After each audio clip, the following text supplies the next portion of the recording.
Craig, good to see you again. Very intense weekend. Before we get on to our next 3D animation, looking forward to that, there's a moment in the race I just want to remind you of. Kimi Räikkönen, relatively early on, he's going well, made a great start, and he suddenly says on the radio, I think, I have something in the car by my legs, what is happening, what is this? And we didn't hear really what it was, we didn't find out. No. But I wonder what that could have been. Something in the footwell area must be very irritating if you're a Grand Prix driver. Well, it's a very busy part of the car because in the footwell, apart from the pedals and your heel rest, you've got all the front suspension, all the inboard bits and pieces. And the top and the sides of the footwell are all padded with this foam that we saw on the headrest a few weeks ago. So nothing of that could have come adrift because that would be a really big problem. So all we can think of, it was probably just some tape or some cable ties or a bit of Velcro that holds all of this stuff together, floating around. And what you find is your feet are obviously very high up in the car. They're much higher than where the bottom of your seat is. So whatever was there, he either was able to sort of kick it back down, and then once it falls into the main cockpit area, it wouldn't get back up into that section again. So never really found out, but yeah, it must drive someone absolutely mad. And the fear of something getting stuck in the brake pedal, just as we do in road cars, is a big worry for someone. And just as Jacques Villeneuve used to be incredibly pedantic about being comfortable in the seat, because he had such baggy overalls, he kept getting creases whenever he tightened the belts, and you had a million seat fittings.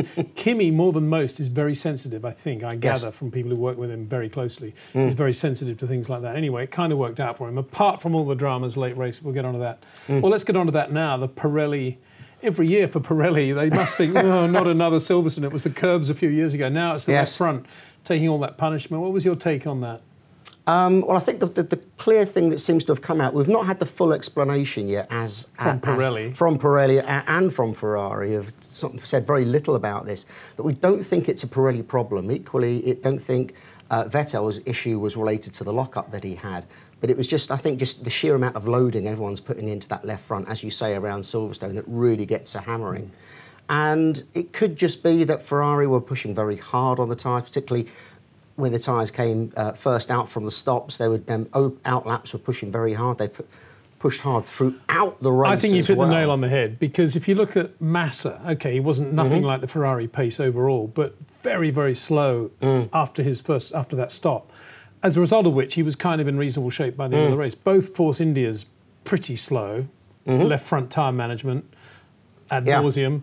And Lewis spending most of his race managing the left front as well. Yeah. And you can see Ferrari, after all the momentum they've had and how quick they've been, thinking the sort of Marchioni, Arriva Bene policy of when in doubt, run the softer tyre, when in doubt, push.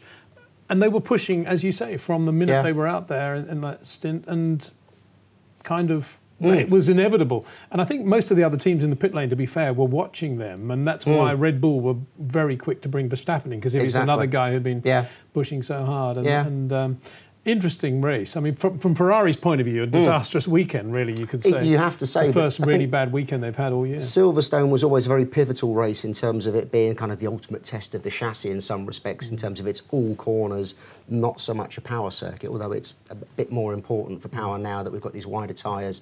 You're on the throttle for about 70% of the lap, which is a bit more than it ever used to be. But Ferrari was always kind of on the back foot, and I think with the weather that we had over Silverstone as well, much cooler, a lot less sun heating the track up, and Ferrari love the hot temperatures. They can really manage their tyres. So you do wonder if Ferrari actually were having to do things to the suspension and the setup of the car to get these tyres into the window, and then with a race where they were pushing every lap, it seemed, both cars pushing so hard to get those positions back. It just overcooked the tyres, and it just ended up being such a bad weekend for them. Anyway, let's have a look at this. McLaren is the team. It actually went pretty well. I mean, Fernando was reasonably quick whenever he had a chance to run. Stoffel van Dorn drove really well, I thought, had a good race. And here we have the car. You'd take it from here, Scarbs. OK, so recent updates to the McLaren. Obviously, lots of bits and pieces. They had a new floor on the car this weekend as well, which we haven't really got any clear views of. But the big change was to this, what we call this front wing cascade here.